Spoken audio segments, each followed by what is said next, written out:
கருணக்கிழங்கு வறுவல் செய்ய போகிறோம். எப்படி செய்யலான்னு பார்க்கலாம் வாங்க.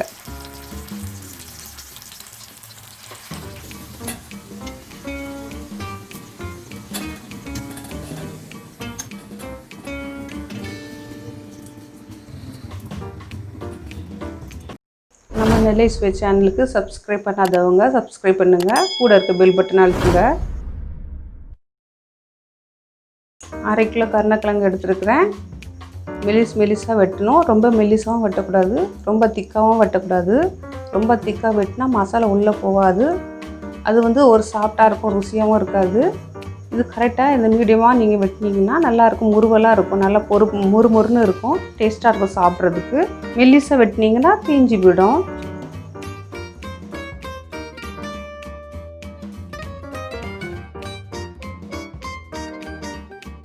இப்போ வறுவலுக்கு தேவையான மசாலா போடுறேன். 3 ஸ்பூன் மிளகாத்தூள், 1 ஸ்பூன் மைதா போட்டிருக்கேன்,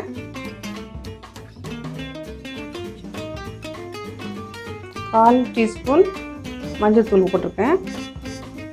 கொஞ்சம் கொஞ்சமாக தண்ணி விட்டு பிசையணும்.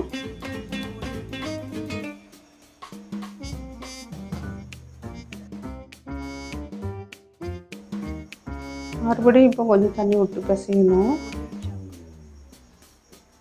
ரொம்ப தண்ணி விட்டு பிசைஞ்சிடக்கூடாது டக்குன்னு, அதான் கொஞ்சம் கொஞ்சம் பிசையணும். ரொம்ப தண்ணியாகவும் இருக்கக்கூடாது, ரொம்ப திக்காகவும் இருக்கக்கூடாது, கரெக்டாக இருக்கணும். அப்போ அந்த கருணக்கிழங்குல எல்லா மசாலாவும் நல்லா கரெக்டாக இருக்கும். நல்லா தண்ணியாக நின்றுட்டுருக்கோம். இந்த கரெக்டான பக்குவம் இது. இப்போது நம்ம கருணக்கிழங்கு ஸ்லைஸாக வெட்டி வச்சுருக்கிறதுல மசாலா தடவலாம். ஒவ்வொன்றா எடுத்து மசாலா நல்லா தடவுங்க. அப்போ தான் நல்லா உப்பு காரம் எல்லாம் பிடிக்கும். அதனால தான் நான் ஒவ்வொன்றா எடுக்கிறேன். நீங்களும் அதே மாதிரி ஒவ்வொன்றா எடுத்து நல்லா மசாலா தடவி வைங்க. எல்லாமே கரெக்டாக 10 மசாலா அதில் இருக்குது. உங்களுக்கு காரம் என்ன தேவையோ நீங்கள் அந்த அளவுக்கு காரம் போட்டுக்கோங்க. பாருங்கள், எல்லாமே மசாலா தடவி இருக்கும், கரெக்டாக வந்துச்சு. நான் உப்பு முன்னாடியே போட்டிருக்கணும், நான் போட மறந்துட்டேன். அதனால் நான் இப்போ போடுறேன். அதனால் எல்லாமே ஒன்றா போட்டு அதை பிசைஞ்சு வச்சிடுறேன், விரசிடுறேன். அதில் விரசினா எல்லாத்துலேயும் உப்பு காரம் எல்லாம் நல்லா படும். பாருங்கள், எல்லாமே ஒன்றா விரசி வச்சுக்கிட்டு அதில் ஒவ்வொன்றா தடவுனேன். ஆனால் எல்லாத்தையும் அதுக்கப்புறம் தான் மொத்தமாக போட்டு நம்ம எல்லாத்தையும் போட்டு பிசையணும். ஃபஸ்ட்டே எல்லாத்தையும் போட்டு அப்படி பிசையக்கூடாது, ஏன்னா உடஞ்சிரும். அதை ஒன்று ஒன்றா தனியாக வச்சு மசாலா தடவிக்கிட்டு அதுக்கப்புறம் மொத்தமாக போட்டு பிறசினா எல்லாத்துலேயும் கரெக்டாக உப்பு காரம் எல்லாம் கரெக்டாக பிடிக்கும். நான் வறுக்கிறதுக்கு தோசைகள் யூஸ் பண்ணுறேன். நீங்கள் வானலில் யூஸ் பண்ணாலும் சரி, உங்களுக்கு எது பிடிச்சிருக்கோ அதில் செய்யுங்க.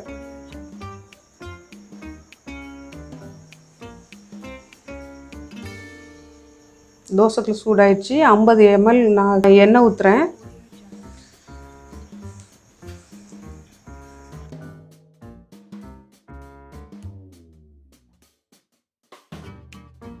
எண்ணெய் சூடாயிடுச்சு. ஒவ்வொரு ஸ்லைஸாக எடுத்து நம்ம போடணும். அந்த எண்ணெயில் படுற மாதிரி நம்ம போடணும். தீ ஃபாஸ்ட்டாக தான் இருக்கணும். ஆனால் நம்ம கிட்டத்துலேயே நிற்கணும், தீஞ்சிடக்கூடாது. அப்பப்போ பார்த்து திருப்பி போடணும். ஒரு 3 நிமிஷத்துக்கு அப்புறம் மாற்றணும்.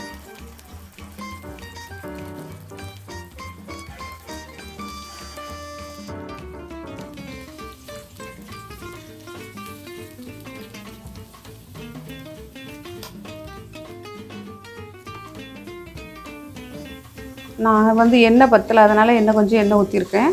உங்களுக்கும் தேவையான நீங்கள் பார்த்து ஊற்றிக்கோங்க.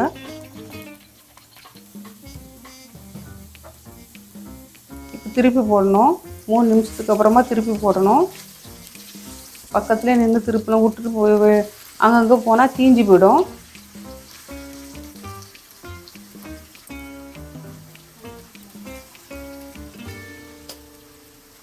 எல்லாமே கரெக்டாக பார்த்து நல்லா வெந்திருக்குது பாருங்கள். கரெக்டாக இருக்குது, எல்லாமே ஒரே லெவலில்.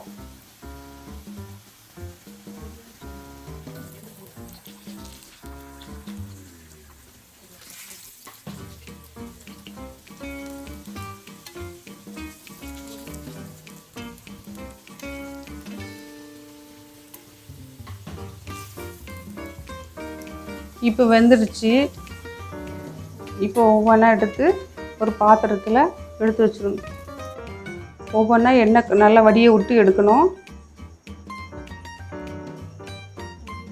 நான் வந்து வடிகிறதுக்காக ஒரு பாத்திரம் அடியில் வச்சுருக்கேன். உங்களுக்கு எப்படி தேவையோ அதே மாதிரி நீங்கள் வச்சுக்கோங்க.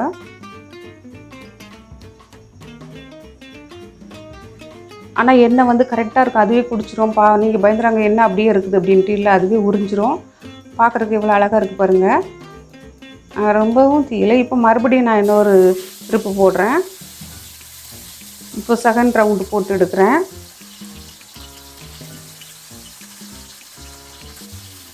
இதையும் அதே மாதிரியே பார்த்து பக்கத்தில் நின்று பார்த்து திருப்பி போடுங்க. 3 நிமிஷத்துக்கு அப்புறமா திருப்புங்க. ஒவ்வொன்றா பார்த்து கறியை விட்டுறாதுங்க. இது வந்து சாம்பாருக்கு, ரச சாதம் ரச சாதத்துக்கு, சாம்பார் சாதத்துக்கு, தயிர் சாதத்துக்கு, முருங்காய் கத்திரிக்காய் குழம்புக்கு நல்லாயிருக்கும். சாப்பிட்றதுக்கு டேஸ்ட்டாக இருக்கும். தயிர் சாதம் செய்யும்போது என்ன செய்யலான்னு யோசிப்பீங்க. அந்த டைமில் இதை நீங்கள் செஞ்சிங்கன்னா நல்லாயிருக்கும் சாப்பிட்றதுக்கு. அதே மாதிரி செஞ்சு பாருங்கள். எல்லாமே திரும்பி கரெக்டாக வந்திருக்கு பாருங்கள். நீங்களும் அதே மாதிரி கரெக்டான பக்குவத்தில் எடுங்க.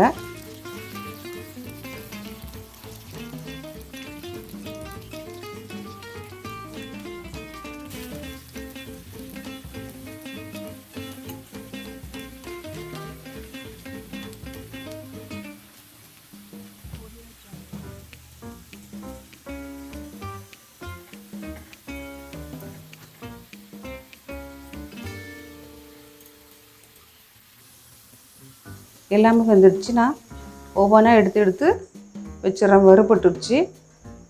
பார்க்குறதுக்கே சூப்பராக இருக்குது கலரு. பாருங்கள், கொஞ்சம் விட்டாலும் கொஞ்சம் தீஞ்சிரும். அதனால் பார்த்து பக்கமாக எடுத்துடணும். லைட்டாக தீஞ்சிருச்சு, அதனால் பார்த்து உடனே எடுத்துடணும். கலர் பார்க்குறதுக்கு அழகாக இருக்குது. இதே மாதிரி நீங்கள் எடுங்க. சாப்பிட்றதுக்கு நல்லா முறுமுறுன்னு இருக்கும். வறுத்த உடனே சாப்பிட்டா தான் முறுமுறுப்பாக இருக்கும். கொஞ்சம் டைம் ஆனால் கூட கொஞ்சம் முறுமுறுப்பாக இருக்கும். ஆனால் நீங்கள் வந்து இதை சாப்பிட்டு பாருங்கள், சூப்பராக இருக்கும். சப்ஸ்கிரைப் பண்ணுங்கள். நம்ம நெல்லை சுவை சேனலுக்கு சப்ஸ்கிரைப் பண்ணுங்கள். Bell button.